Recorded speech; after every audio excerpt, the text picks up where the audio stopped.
ঋষি মাতঙ্গের আশ্রম পম্পা সরোবরের তীরে এক শান্ত অরণ্যে।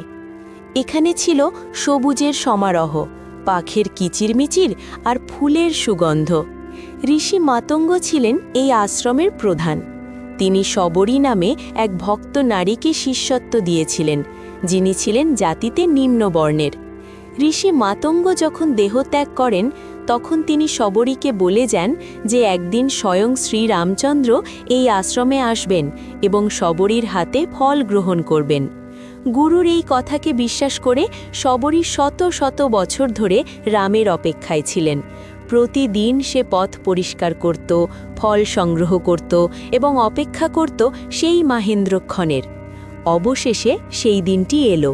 সীতার সন্ধানে রাম ও লক্ষ্মণ যখন আশ্রমে এলেন, শবরী তাদের সাদরে অভ্যর্থনা জানালো।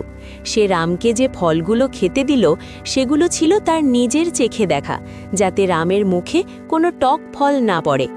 রামচন্দ্র শবরীর এই সরল ভক্তি দেখে অভিভূত হলেন। তিনি সানন্দে শবরীর দেওয়া ফল খেলেন এবং তাকে মুক্তি প্রদান করলেন। এই আশ্রমের গল্প শেখায় ধৈর্য, শবরীর বহু যুগের অপেক্ষা; ভক্তি, জাতপাত নির্বিশেষে পবিত্র হৃদয়ের ভক্তি; প্রেম, রামের প্রতি শবরীর নিঃস্বার্থ ভালোবাসা।